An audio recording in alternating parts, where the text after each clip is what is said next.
When you first approach the Apprenticeship and Industry Training Center, it feels like home. It feels like home for all of our former students who went through the program that then took part in the building of this facility, to all the students who have a chance to highlight the skills that they possess and what they bring to it. And if you look at all the programs that we serve here, they're the foundation of the entire communities that we live in. We made the decision about 2.5 years ago to invest into this. So there was a lot of front-end planning prior to the construction to design and to involve the faculty, the deans, the advisory committees, the apprenticeship groups to make sure that we were building something that was going to be useful for the entire community.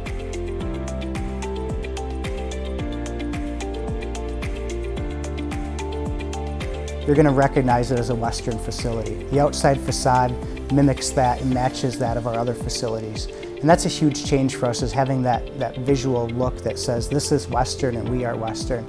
As you come into the building, the first thing you're going to see is a great student commons area. There's places to relax in between their classes while they're having their lunch break.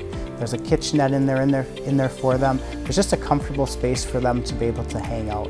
Once you start getting into the lab spaces, that's where it really gets exceptional.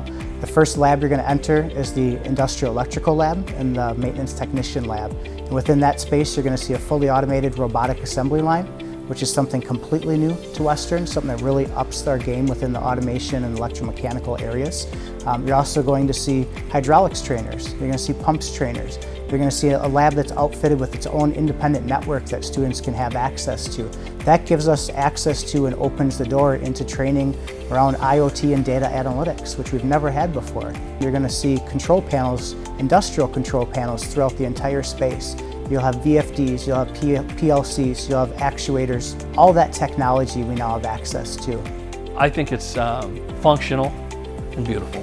It's an area that's extremely flexible. I think you'll see that lots of different learners can learn in all different spaces, yet it's very defined. And so while you have plumbing, you also have electrical that's right next by, and they cross areas. And when we enter plumbing, it's really unique. We actually have the residential side and we have the commercial side.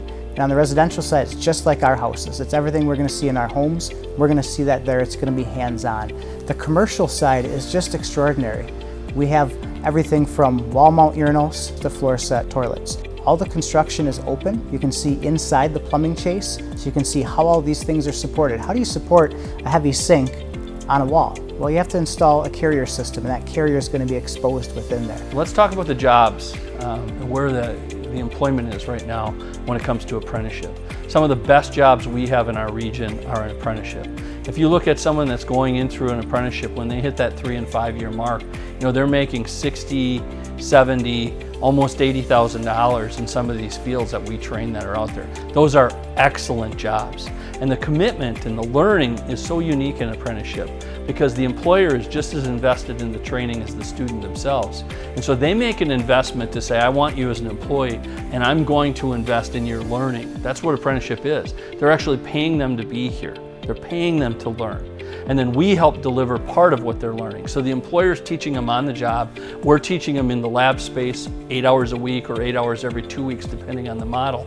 And what that does for our employers is allows them to keep the fields moving, allows them to keep working and bring people along, typically 3 to 5 years, depending on the apprenticeship program.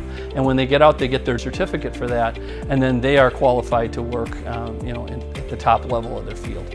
We want to make sure that what we're teaching and training individuals on is going to be what's reflected within our local communities.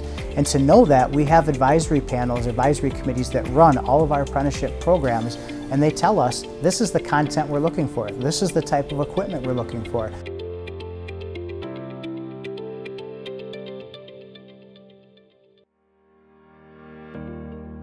I think we're the only game in town when it comes to helping the trades at the level we do. The education that we're able to do in partnership with our apprenticeship employers is we're able to give them an experience that they're just immersed in, right? We can compress a lab with the competencies so that they can learn them in practice and guarantee that competence can be checked off. When you're working in the field, On any given day, you can't promise that you're going to learn everything that you need to have to finish the job on this day, this week, this month, or this year. So what we can do is simulate everything that they're going to need to be able to continue their education, pass their tests, get to that journey certificate. We can ensure that all of that aligned learning happens systematically. One of the things we couldn't do before was really expose students to most of the modern technology that was going to be experienced on the job. We didn't have physical space where we could literally have a house that we could wire and install the plumbing to. We couldn't install the photovoltaic on it. We just didn't have the physical places available for the real hands-on activities. Apprenticeship still has the theory base, and we're still delivering the theory, but our model's slightly changed where we're saying the best way to learn theory is also by applying it. So not only do you get to learn about it here, but you get to apply it here, and you apply it once you are working with your employer the remaining amount of that time. So for us, that's really the big advantage that we've gained for our students, is not just access to the new technology, but literally being able to take that technology and work with it, have that hands-on experience. And if I do look specifically at the technology, what we can offer training on now as opposed to the past has drastically increased, and the level at which we can train somebody on something has drastically increased.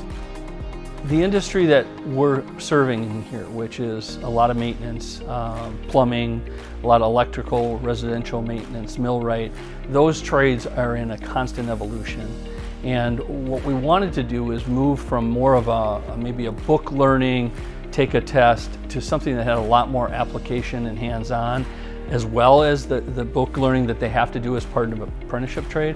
But to do that, we really had to invest in a space that would allow them the hands-on learning that would be relevant out in the field.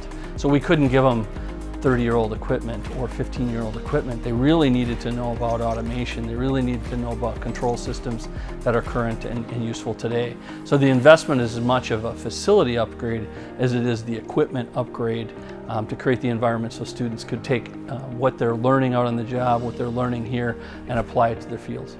One of the opportunities we actually have now with this facility is to really look at how we work on building that pipeline. So our employers obviously hire individuals once they graduate high school and they're looking to become employed full-time, but we can start much earlier. If we think of youth apprenticeship, for example, at the high school, where a student partakes in a very specific career path, a very specific apprenticeship area, we can now look at aligning that from the high school with the college. And in some cases, those students have met enough outcomes where they can actually start as a second-year apprentice. So imagine graduating high school, having a first year of an apprenticeship program already completely behind you, starting at that second-tier wage scale, having an employer that's already said, hey, this person is going to work for us, and hey, this employer is going to work for me if I'm that student. That's just an amazing opportunity. It's an amazing opportunity to build the pipeline into the different career fields, and it's something that is expanding, and we're really putting a lot of time and effort into, so that a student who has a great idea what they want to do in high school can start that career path and be sure they can continue that career path once they come to Western. I want to thank our partners to start with for providing input, for supporting Western, for putting your trust in us to provide you with that skilled workforce, because that really is a critical investment for your organization as well as our community, and we do take that very seriously. The other thing I would just like to say to our partners is, this is just the beginning. This is Western's first step to say, hey, we're now positioned in this world-class facility to do things we've never had an opportunity to do before. We have a capacity to expand, and we would like to talk about how we can make that happen. With retirements, the skilled trades still have a deficit. There's still a great need for people to come into these areas, into these career fields. So we have the capacity to do so. We have the physical equipment to do so. We have the instructional expertise to do so. So we're really looking forward to working with you to make sure that you can operate successfully, continually as an organization. I would want our partners to know that we listened. I would want our partners to know that their students care about an applied learning experience while they're in their apprenticeship, and that we listen, we involve them, and that we want their students to not only have a good experience and have a good time, we want them to really learn so that they can perform better on the job. I would want the community to know that the money was really well spent so that it can help serve them for the next 30 years in this facility. And we've made investments that are long-term investments, heavy equipment and capital that go inside of something like this, the building spaces to learn. They're going to pay off for years years and years and years to these high-end trades jobs. And I think all of us as consumers realize how important these jobs are today. Just try to find someone to do the residential work on your house. It's crucial, right? And we know that skills gap, and we know that we're struggling to find people. We're given a world-class learning place so that we can highlight how great these jobs are. We can get more people into these jobs, and we can help them on the path that serves all of us in our community. Western's facilities and programs would not be possible without the support of all of our partners. Those partners include the boards of the Wisconsin Technical College System, Western Technical College, all of our industry partners, all of our local businesses, and all of our local taxpayers and community members. Thank you.